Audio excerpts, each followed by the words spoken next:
Hey folks, Nick here from Another BookTube channel, and today I'll be reviewing The Eye of the World by Robert Jordan, the first book in the Wheel of Time. I've already read the complete Wheel of Time, and it is maybe my favorite story that I've ever read, but I'm really excited to be rereading the series this year so that I can see everything that I missed the first time that I went through it. I'll be keeping this review and subsequent ones mostly spoiler free, though honestly, there is so much that happens throughout this series that anything that I do slip up on will be minor at worst. So just don't worry about it too much. It is really, really hard to give like a simple plot synopsis of this book without leaving out something or someone that's very important. So I'm just going to try to put this like as simply as I possibly can. 5 young adults from a secluded farming village in a fantasy world find themselves being hunted by shadow spawn. Shadow spawn are legions of various creatures that comprise the army of the Dark One. With the help of Moiraine Damadred, who is an Aes Sedai, basically a witch, and her warder, Lan Mandragoran, the group escapes from their little village and they begin a journey to Tar Valon, which is the headquarters of the Aes Sedai. The journey from Emond's Field to Tar Valon is fraught with danger, the group becomes separated, and these 5 simple villagers discover that there is a lot more to themselves than meets the eye. I remember the first time I tried reading Eye of the World. I did not get very far. I believe I DNF'd it around the 50-page mark, because at the time, I really wasn't much of a fantasy reader, and I found the setup to be a little bit confusing, a little dense, very dense, and I couldn't find a rhythm with it. I ended up trying again at the urging of my buddy Jason, who's read the series like 7 times, and I was able to get through it, although it took me like almost 2 months that time.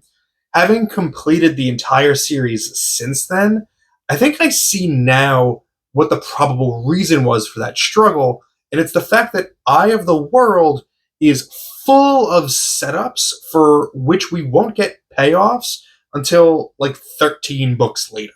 This second time around, I was able to finish the book in only 8 days, and I enjoyed it much, much more.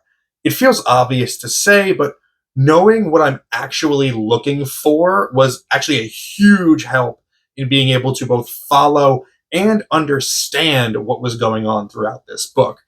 And I did pull a ton of foreshadowing and clues from this reading that I missed the first time through, simply because at that time I was preoccupied just trying to keep my head above water. So what works in Eye of the World?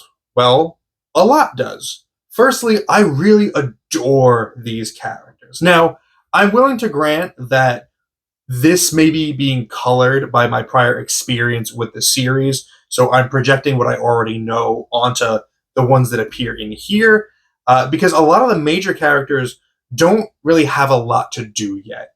Rand al'Thor, who is probably the true main character, as he's our primary POV in the first book, is your standard fantasy protagonist, the lowly farm boy who follows a call to destiny. He has simple goals at the beginning of his story: to continue to work on his farm, to follow in the footsteps of his father Tam, to have a relationship with the pretty Egwene, and to never ever leave Emond's Field. Much of the subsequent events that occur dismantle Rand's ambitions and put him on a completely new path that leaves him in a very different place than when he started, both physically and emotionally.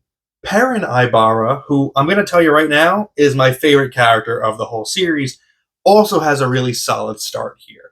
A lot of people see Perrin and they assume that he's kind of dumb because he's very tall, he's very broad-shouldered, which comes in handy as an apprentice blacksmith, and he's also very slow to speak. He doesn't talk a whole lot, and when he does speak, it's, kind of patient. While we are in Rand's point of view for much of the beginning, we don't get to know Perrin too well, but once the group separates, we do spend time in Perrin's point of view, and we learn that there's a lot more going on in his mind than outward appearance implies.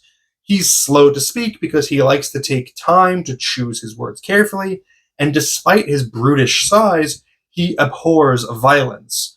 At least that's what he tells himself when they first set out on their journey. Perhaps the biggest shift, in my opinion, of a character for this reading was with Moraine.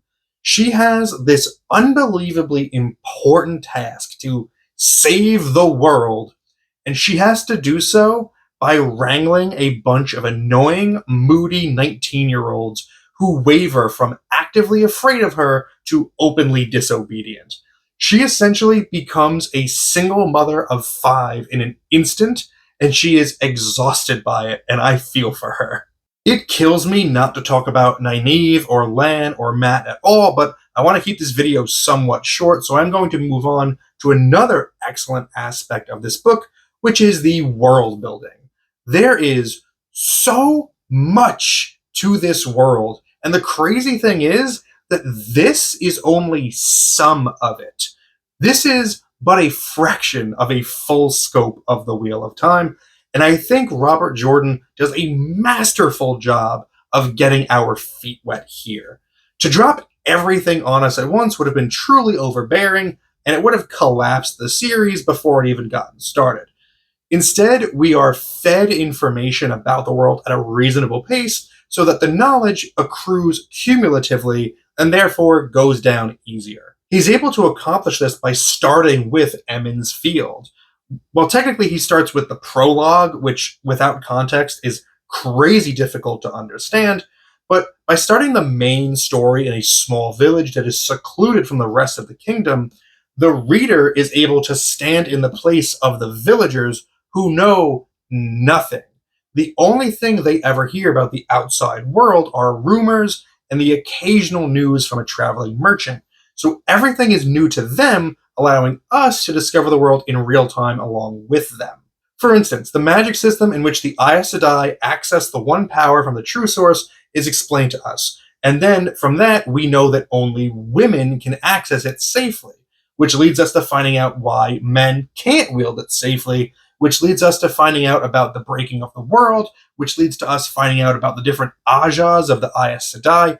It all flows naturally from itself and creates an easy learning experience for the reader. This also helps add to the tension of the book because the villagers do not trust Moraine and the Aes Sedai because of the rumors that they've heard about them. So Moraine is bossing them around and giving them instructions, but they don't know enough about the world yet to know if she is truly a good guy or not, which means we don't either. It's perfect. Something else I love about this world, which is set up so beautifully here, is just how horribly prejudiced it is. There is racism, religious persecution, and just general disdain shown towards people that choose to live on the outskirts of society. Perhaps the strongest example of this in this particular book is the Children of the Light, who are basically religious crusaders enforcing strict adherence to the light throughout the world by hunting down dark friends and torturing and executing them. But the thing is, to them, anyone who just looks at them wrong is probably a dark friend. They operate under this assumption that if you don't do exactly what they say, you must be an agent of darkness. And just like the other world building I mentioned, having everyone be super prejudiced means we also get to learn about the various cultures of this world in an organic way. We get to learn about the Tinkers and the Aiel and Wolf Brothers. And to top it all off, we immediately feel the tension between all of these people because it's being described from a perspective of hatred. The stakes are high in this world, so keeping your identity a secret, sticking to the right areas is extremely important. So how do you play with that as an author? You have your characters' identities revealed and you put them on the wrong roads. Thumbs up, top-notch writing. Where I would say that Eye of the World falls short is that as its own book, I don't know that it really offers a satisfying, complete story. I felt this the first time I read it, and it was reinforced after this subsequent reading as well.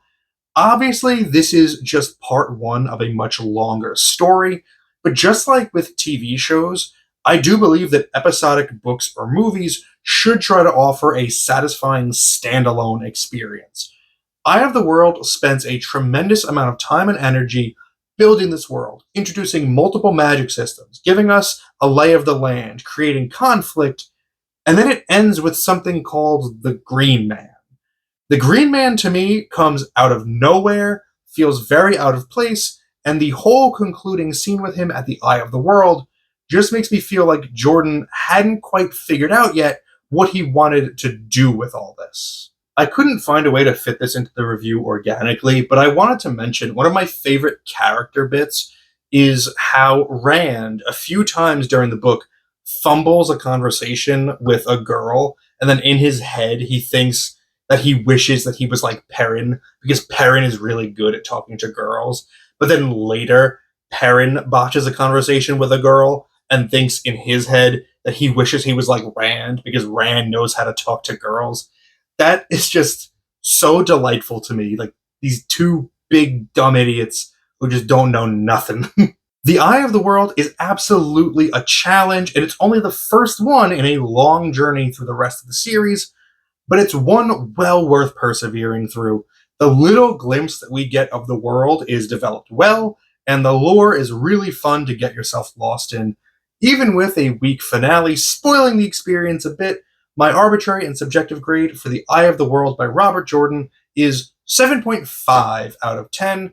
Do with that what you will. If you've read this book, let me know your thoughts about it in the comments below. Have you finished the whole series? Did this make you want to continue? Did this make you want to stop? Let me know. Thank you very much for spending some time with me today, but now it's time to get back to reading.